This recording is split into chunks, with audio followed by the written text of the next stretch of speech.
Привіт! Сьогодні у нас у студії актор театру «Нафта» та й Народний театр «Воробушек». Громадський діяч, волонтер Микола Мох. Добрий день, Микола. Доброго дня, Юлію, добрий день, друзі. Добрий день, українці. Ми дуже раді вас вітати у нашій студії, у нашому місті. Ми знаємо, що ви приїхали до нас із міста Харкова. Розкажіть, будь ласка, нам, слухачам, усім, як ви опинилися з початку повномасштабної війни саме у нашому містечку? Знаєте, якось так я опинився неочікувано. Я не збирався, але в кожної людини присутній страх перед небезпекою.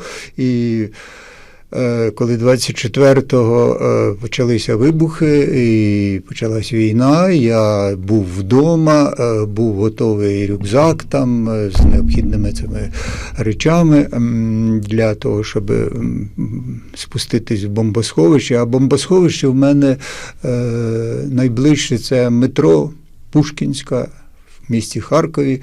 І я десь на початку 6-ї, думаю, оголосили повітряну тривогу, то було так якось лячно. Я схопив той рюкзак і побіг до метро в бомбосховище. От, дивлюсь, люди біжать з сумками, з рюкзаками, з дітьми і спускаються всі в метро вниз, а я стояв тут на горіще, думаю, що ж мені робити, як бути, їхати на вокзал, але там якби це місце, яке дуже для військових небезпечне, тому що це, як то називають, об'єкт підвищеної небезпеки. От. Але звідти відправляються маршрутки на Київ, на Харків, на Горішні Плавні, де в мене живе рідний брат і сестричка. І я, дивлячись на тих людей, спускаюсь у метро, думаю, поїду все-таки на вокзал, тому що страх був. Чесно кажу, от боявся, це ж було вперше таке виття цієї сирени, і я спускаюсь в метро, їду на вокзал, виходжу на платформу, де відправляються автобуси в різні напрямки, дивлюсь, стоїть Кременчук написано, я підходжу, а водій вже майже повний салон людей, водій каже, швидко, ви на Кременчук? Кажу, так, на Кременчук. Само вискочило. Він, сідайте, тому що швидше, ми маємо відправлятись. І я заходжу в салон, сідаю на вільне місце, і замість 3 годин, 11 годин, бо були величезні пробки, починаючи з передмістя Харкова і всю дорогу до Полтави, перед Полтавою, перед Горішніми Плавнями. Таким чином я приїхав сюди і от тепер знаходжусь з самого початку війни. І, знаєте, мені дуже подобаються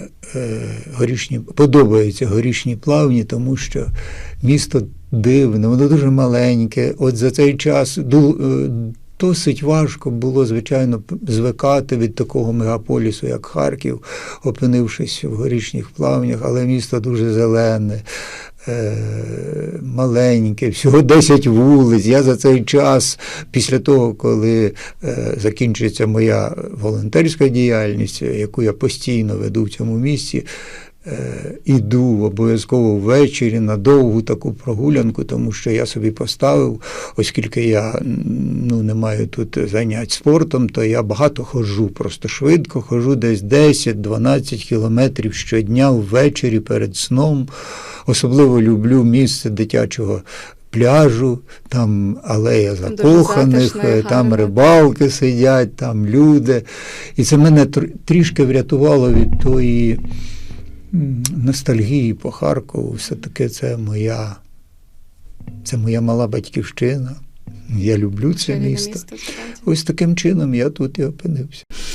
Багато хто з нашого міста знає, що ви займаєтеся активно у нашому місті волонтерською діяльністю, плетете маскувальні сітки. От чи можете ви нам розказати більш детально про процес, про те, скільки волонтерів долучаються, можливо, про те, як долучитися до вас, щоб і, можливо, наші слухачі також взяли в цьому участь. Ми іще раз, щоб їм розповіли про це. Ми багато про це говоримо, але все одно.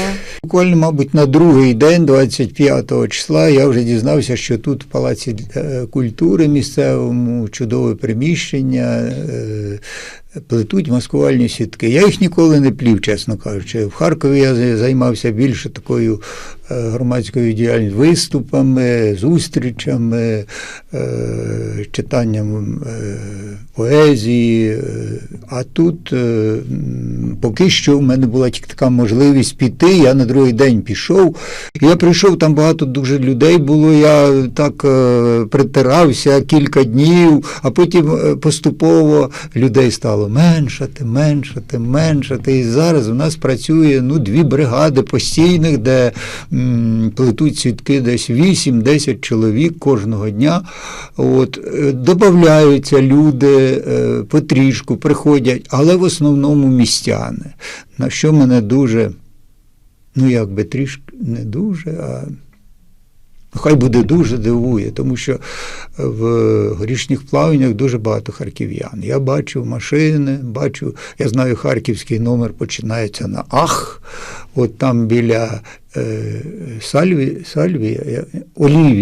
Олівія, готель, там стоять цілі ряди машин, і місто, я дуже вдячний, і, напевне, голові міста, Дмитру Геннадійовичу, який зорганізував, чи за його команди зорганізували харчування для переселенців. Але мене дуже дивує, тому що я звертався до людей, котрі кожен день приходять з дітьми або з старенькі і обідають у шкільній їдальні школи номер 3. А я звертався до них, давайте допоможемо захистити наших хлопців, які стоять, щоб ми тут спокійно жили. Знаєте, можливо, прийшло там 3-4 чоловіка, решта не йдуть. І це мені дуже боляче, тому що зараз взагалі така складна ситуація, особливо з останніми подіями, з цим вибухом в Кременчуці, в Амсторі, що люди починають боятися. І починають говорити про те, особливо не будемо гріха таїти, люди, котрі байдужі до політики, до держави, їм якби було власний простір захищений, мати повний холодильник, і вони вже навіть говорять про те, що давайте припинимо війну, підемо на поступки, віддамо той Донбас і Крим, аби тільки не вбивали. Так не можна, люди. Тому що, я недавно прочитав страшну інформацію. За 4 місяці війни цивільного населення загинуло стільки, як на фронті гине за 1 тиждень. Здається так. Уявляєте, яка різниця? І тому це війна. І повинні зрозуміти, що будуть смерті, будуть гинути цивільні, але там стоять хлопці, які за нас горою. І тому саме заради них ми маємо долучатися до плетіння сіток, до волонтерства. Та звичайно, про що я говорю весь час. Так. Не можете, допоможіть копійкою, хоч 20 гривень на потреби військових, тому що вони в пеклі, вони на жарі, це жахливі умови. Зараз літо, зараз дуже жарко, хлопцям потрібна і вода, і оборона, захист і так далі. Тому або допомогою продуктами, або грошима, або плетінням сіток, або хоча б в містах, котрі в моєму Харкові виходять люди, просто прибирають розвалені там будинки, територію, скло побите. Я там не був, до речі. Поки що дуже хочеться, але і тому треба якимось чином кожному долучитися, а не сидіти вдома і говорити: ой, Господи, коли ж це закінчиться? Коли ж це не закінчиться, якщо ми будемо байдужі і не будемо допомагати? Треба, кажемо весь час, слава героям. Так от треба, щоб героями були не тільки ті, котрі стоять там за нами, а щоб героями була кожна людина. Бо ми захищаємо свою батьківщину, свою територію, найкращу на світі землю, повірте. Я приїхав в Європу, приїхав в Радянський Союз весь, я бачив і знаю, яка наша земля. Вона найкраща. Так, ми сподіваємося, ми змотивували наших слухачів ще долучатися активніше до волонтерства. Так. І, пане Микола, хотіла ще вас запитати, до повномасштабного вторгнення ви також вели активну волонтерську діяльність. Я знаю, що вас у 2018 році нагородили відзнакою Всеукраїнського об'єднання громадян країна орден за розбудову країни. Розкажіть, будь ласка, чим займалися ви у той час, яким видом волонтерства? Знаєте, коли в 2014 році почалися військові дії на Донбасі, відразу, що дуже дивно і дуже приємно, відразу люди добровільно пішли на захист. І це було просто переселення, величезне переселення молодих людей, жінок і дітей на Південний Схід, на захист України. Їхали добровольці. І вони їхали через Харків, в основному, тому що це такий дуже крупний залізничний вузол. І треба було людям якось допомогти. І у нас такий Віктор Миколайович Трубчанов, підприємець, зорганізував на Південному вокзалі зі згодою з Міністерством сполучення і так далі волонтерський пункт «Південний пост». І відразу туди прийшли люди, і ми стали чергувати на вокзалі, ми стали зустрічати цих людей, тому що це був, можна сказати, хаос, поїзди, люди їхали хто в чому був, без одежі, без захисту. Треба було нагодувати, треба було десь переночувати. Вони часто їхали, жінки з дітьми. І ми цілодобово чергували на вокзалі. Цілодобово. Зустрічали, саджали на поїзд, влаштовували там хостели і так далі. Ось така робота почалася. І там я працював всі 5 років, поки почався ковід. А коли почався ковід, закрили, тоді ж не можна було вже їздити, і ми припинили діяльність. Але це були щасливі часи, тому що ці люди такі дивовижно патріотичні. Вони не боялись загинути за Україну, розумієте? І їхали на смерть, знаючи, що треба захистити. Треба захистити, бо це наша територія. І ось таким чином я і пробув там волонтером. І паралельно, звичайно, я працював в театрі «Нафта», в театрі. І помимо того, я ще працюю в палаці, Харківському палаці дитячої та юнацької творчості. Пане Микола, ми дуже дякуємо вам за вашу громадську позицію, за те, що ви робите, за волонтерство. І ми також хотіли поговорити про вашу творчість, той великий внесок, який ви зробили в українську культуру, і взагалі те, чим ви зараз займаєтесь, навчаєте підростаюче покоління. Розкажіть, будь ласка, трішки нам про це. От я, наприклад, знайшла таку вашу цитату. «Я працював на заводі, а мріяв про театр». Розкажіть, як ви дійшли до вибору такої творчої професії, і яким був цей шлях, і чим ви зараз займаєтеся в цьому напрямку? Знаєте, як я буду розповідати довго, я не знаю, як то в коротку таку бесіду втиснути, тому що я народився в дуже маленькому селі на Миргородщині, в дуже бідній сім'ї, після війни, в 48-му році, не було ні книжечок, нічого, я вивчив читати по газетах, «Правда», приносив батько газети газети, великі такі розвороти. Він мені показував членів політбюро, портрети, і запам'ятовував, коли приходили друзі, він казав: синок, іди сюди, дивіться, синку, хто це такий? Я кажу: Шверник, наприклад. А це хто такий? А це Косигін. І тобто так, і вивчився літерам, пішов до школи маленької, потім переїхала сім'я в райцентр, в Комишню.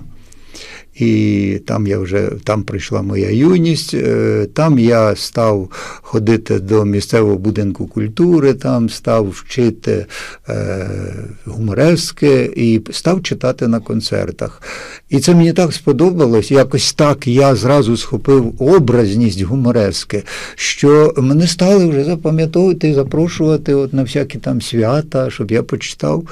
І от з тих пір, а потім одного разу приїхав до нас вперше в Комишну, напевне, в цю Ніжинський міський театр і привіз циганку Азу. Привіз циганку Азу, ми, хлопчаки, зібрались біля клубу, бачимо, там виносять якісь дерева, листя, якісь ящики і так далі. І раптом виходить звідти дядечко і каже: хлопці, а ну йдіть сюди. От давайте так домовимось, хто зараз принесе з дому курку живу, нам для вистави треба, того посажу в першому ряду. Я бігом ноги на плечі і додому. А уявіть, як піймати курку в день, коли вони на вулиці бігають. То вся сім'я ловила, заманювала, поки її спіймали, так я в мішок всунув. Він мені сказав, що ми її повернемо. І я в мішок всунув, прибіг до клубу, і от почалася вистава, і я побачив інший світ.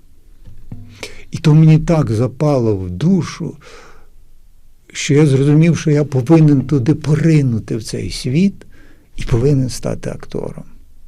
І от з того часу, це десь був, напевне, може, 5 клас, 6, і ця мрія в мені от варилась, поки все-таки я поїхав до театрального інституту в Харків, не поступив, тому що в мене не було достатньо репертуару. Потім я пішов працювати на завод, на ХТЗ, для того, щоб пожити в Харкові, походити на консультації до інституту. І після армії, після заводу все-таки вступив на акторське відділення театру, Інституту мистецтв імені Котляревського на факультет актор театру і кіно. Ну, закінчив. І після того я працював 1 рік по направленню в Хмельницькому театрі, а потім повернувся в Харків і 37 років віддав сцені Харківського театру, Академічного театру імені Шевченка. Було багато ролей, були і головні, і другорядні. Я ніколи не відмовлявся від ніяких ролей, завжди працював з задоволенням. Особливо люблю характерні ролі, де є щось дуже цікавеньке, якась ізюминка. Яка ваша найулюбленіша роль, яку ви виконали? Ви Можливо, знаєте, якась так вплинула на вас? Ну, про те, що я колись там в молодості грав Голохвостого за 2 зайцями, чи інші ролі головні, але от останні роки мені просто моя роль стала роль Бонавентури Копача у виставі Карпенка-Карого «100 тисяч» на малій сцені. Так називалась у нас вистава. І то я в тій ролі купався. Просто я з задоволенням, я йшов як на свято, на виставу і отримував колосальне задоволення. Оце найулюбленіша роль моїх останніх років театрального життя. Пане Микола, можливо, ви зможете щось зачитати нашим слухачам, якийсь вірш, якийсь уривок. Я знаю, що на багатьох заходах ви виступаєте, ви і співаєте гімн, і читаєте вірші українських письменників. Можливо, є якийсь ваш найулюбленіший вірш? Дуже багато улюблених, тому що в мене цілі програми поетичні, де я працюю з ними в вузах харківських, в палаці для дітей та юнацтва, який я дуже поважаю за те, що вони мене взяли на роботу. А що вам прочитати? От мені подобається Стус. дуже глибокий, геніальний поет, який загинув дуже рано. І прозираю таїнство життя. Свідомий того, що його я втрачу. Здається, більше я мовчанням значу, ніж бесідою. Марне вороття його діждати. Вже по той бік гір заходить яре сонце, іншим сходить. Тим, кого теж лиха недоля водить по тих самих стежках. Але нічого не передаси з набутого, бо що передається, те тільки ошуканством і зоветься безмудрий, немов життя краси першоджерел, потоку і води цілющої, мов небуття криниць. Ось такий підсумок життя. Все одно всі підемо в світ інший, але поки ти живеш на цьому світі, треба щось робити. Треба щось робити, щоб збереглось життя, щоб сміялись діти, щоб не бомбили наші міста, щоб не гинули люди. Треба кожному щось зробити. Не сидіти і не чекати, поки зроблять інші. Оце моє завдання. І я до цього закликаю всіх вас. Будьмо людьми. Будьмо героями. Дякуємо вам дуже, пане Миколо, за те, що ви до нас сьогодні завітали. І я думаю, що на цій такій ноті мотиваційній ми будемо з вами завершувати. А я нагадую, що у нас у студії був актор, громадський діяч, волонтер Микола Мох. Дякую вам, що запросили. Можливо, я сумбурний якось, але, знаєте, життя довге, 75 років майже, тому все за такий короткий час. Про все, звичайно, не розкажеш. Але я вам дуже вдячний і дуже дякую місту Горішні Плавні за те, що воно мене прихистило. Я тут спокійно працюю і працюватиму далі, скільки зможу. До побачення, до зустрічі. Дуже Дякую. вам.